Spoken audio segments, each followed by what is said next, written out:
Olá, queridos! Nós vamos continuar agora com o nosso histórico de saúde pública no Brasil, né? O nosso vídeo de saúde pública no Brasil, e esse é o vídeo 2, certo? Esse slide eu expliquei no vídeo 1. Esse senhor é o Oswaldo Cruz, né? Que foi o diretor do Instituto, né, Soroterápico Federal. Tinha sede no Rio de Janeiro desde 1900. Em 1903 ele passa a ser o diretor desse instituto. Por que a gente vai falar desse cara? Porque foi ele que promoveu essas transformações que a gente vai estudar agora na capital, no Rio de Janeiro, todas pensadas para funcionar a saúde pública no Brasil. Então, ó, em 1904, a gente tem a sanitização do Rio de Janeiro, uma reforma sanitária, tá? O Oswaldo Cruz instituiu os mata-mosquitos, que eram para limpar as calhas também e os telhados. Ele exigiu providências para a proteção de caixa d'água, colocando petróleo nos ralos e bueiros e acabando com o depósito de larvas e mosquitos. Por quê? Porque nessa época a gente tinha surto de dengue no Rio de Janeiro. Tem varíola também, né? Mas essas medidas são por conta da dengue. Nessa época também se expurgavam as casas pela queima de enxofre e piretro, né, que providenciava o isolamento domiciliar dos doentes, ou seja, já começa a segregar doente do sadio. E aí tinha uma teoria de um médico cubano, Carlos Finlay, né, de que o transmissor da doença era um mosquito. Isso era uma teoria, gente, em 1904. Nem se tinha, assim, comprovações científicas claras, mas o Oswaldo Cruz já estava segregando o doente, limpando calhas e telhados. Gente, parece campanha contra a dengue de 2020, não parece? Nem parece que a gente está numa aula de história de 1904, mas a gente está. Seguindo, o médico cubano fez essa teoria aqui, ó, de que o transmissor da doença era o mosquito, o Aedes aegypti. Na época ele era conhecido com esses nomes bonitos, ó, Stegomyia fasciata ou Culex aegypti. Enfim, são providências de saúde pública de 1904, lembrando, tá? Só que as coisas vão aumentar de proporção e a saúde pública vai fazer mais coisas para o Rio de Janeiro. Em 1904, o Oswaldo Cruz tornou obrigatória a vacina em toda a República. A vacinação e depois a revacinação contra o outro surto, a varíola. E aí as coisas se complicaram. Por quê? Porque, como é obrigatória, vai ter todo um patamar, toda uma documentação de como fazer isso.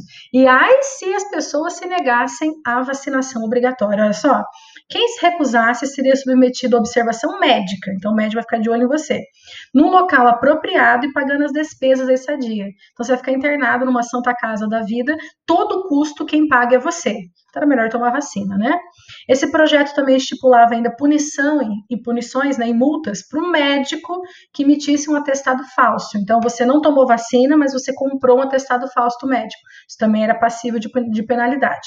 E olha aqui, uma coisa que diz respeito à nossa vida, do cotidiano escolar. Os diretores dos colégios de 1904, lembrando que não eram escolas públicas, eram privadas, e os liceus, né, ligados à igreja, eles deveriam obedecer às disposições sobre imunização dos estudantes. Então, era uma obrigação das escolas particulares fazer com que os seus estudantes tomassem a vacinação obrigatória lá em 1904. E ainda, olha aqui, instituía algo inédito em 1904, que todos os registros de nascimento deveriam ser comunicados. Isso significa o quê? Que está nascendo também uma burocracia, que é o cartório. A gente não tinha muito disso na época do Império, a República que começa a normatizar casamentos, que antes eram feitos só nas igrejas, e agora você está vendo até a instituição de uma comunicação de que tem uma criança nascendo, isso em 1904, né? Vamos avançar? Porque essas mudanças e essas imposições do Oswaldo Cruz vai nos levar aqui, à revolta da vacina. Essas são charges da época, tá, de 1904, criticando o Oswaldo Cruz. Tá aqui ele, né, procurando as larvas, os mosquitos, o rato, e ele tá aqui limpando a cidade do Rio de Janeiro. Aqui em outra imagem aparece ele com os ratinhos seguindo e a sua vacina nas costas, né? Essa imagem já tem aqui, ó, a insígnia, né, Iciene, e a morte da varíola, toda ela atrás do Oswaldo Cruz. E a higiene no MUC, né? Vamos arrebentar com a vacina ou impor uma higiene à população. Esses seriam os médicos sanitaristas que obrigavam a população à vacinação. E o que a população fez? Revolta. Revolta da vacina, se vocês quiserem se aprofundar, tem esse vídeo aqui, ó, da Fundação Oswaldo Cruz, eu peguei de propósito, né? Alguém vai falar bem do Oswaldo Cruz, que foi tão rechaçado no começo do século XX. Seguindo o nosso histórico, agora a saúde pública virou medicina previdenciária, as coisas elas vão se formando de forma unida. Então, pensar em saúde significava também pensar em previdência, tá? Em 1903, a gente continua na época republicana, as instituições de proteção, como as caixas de aposentadoria e pensão, as CAPs, elas foram instituídas pela lei, criadas, tá? Pela lei Eloy Chaves, que estabelecia o direito dos contribuintes a socorros médicos em caso de doença em sua pessoa ou pessoa de sua família. Surgiu aqui algo que eu não sei se vocês sabiam. Só tinha atendimento médico quem tinha carteira assinada. Não, mas não tem carteira aqui. Não, a carteira ela foi criada lá na época da Era Vargas. Mas você precisava ser contribuinte, ou seja, estar ligado a alguma instituição, de alguma forma, comprovar trabalho para ter atendimento e socorro médico. Portanto, desempregados, indigentes e até mesmo pessoas do campo que não conseguiam comprovar, né, esse seu trabalho, elas não tinham atendimento médico, tá? Aí a gente chegou em 30, começou a Era Vargas.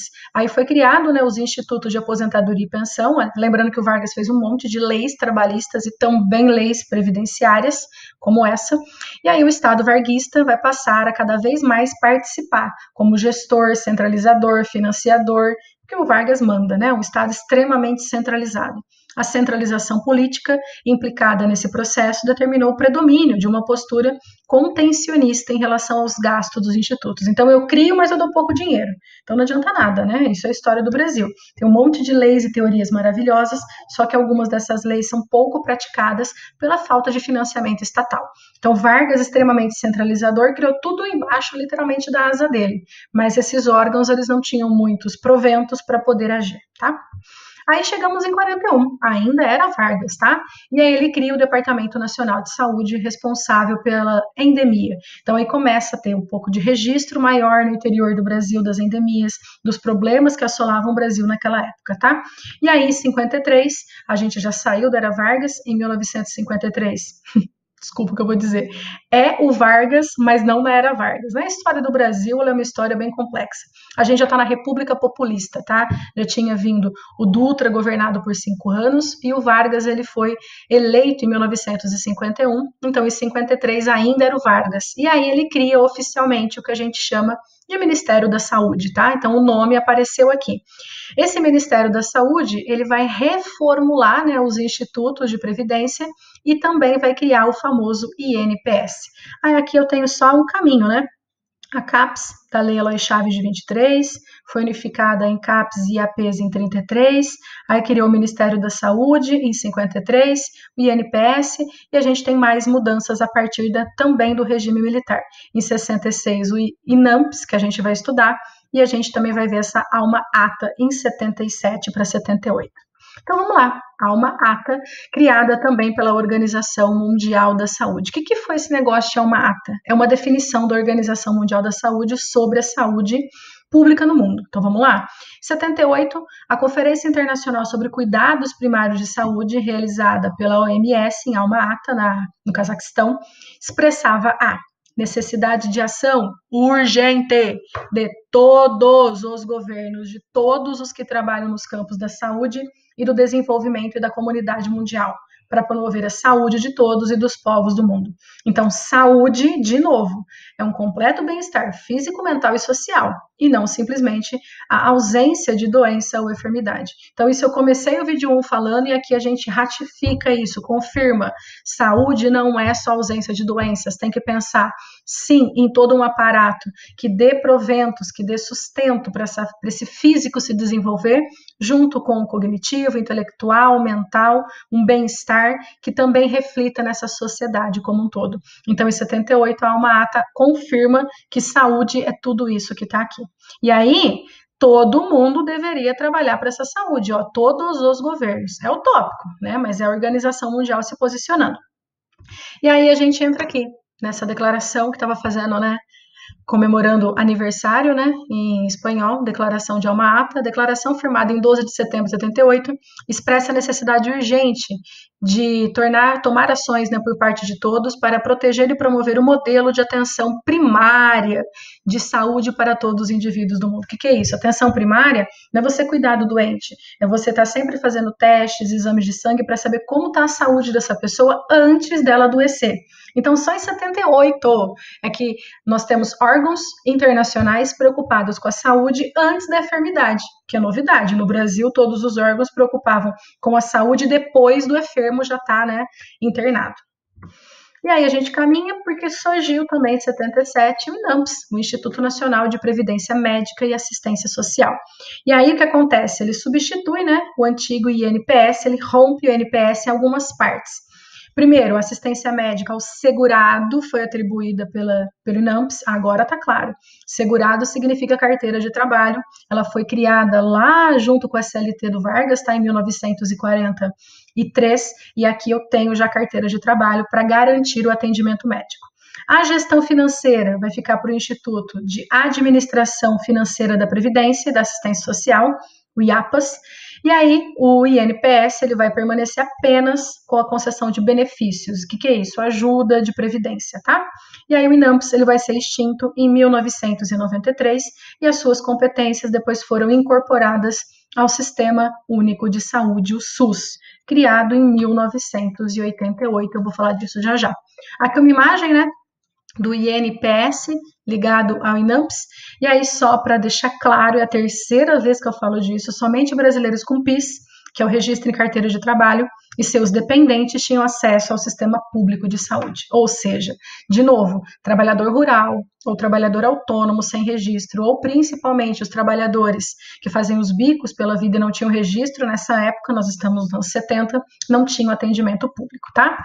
E nessa época, deixar claro para vocês que a gente tinha, né, como prática apenas uma medicina que curava, medicina curativa. Então a pessoa ficava enferma para depois ser tratada.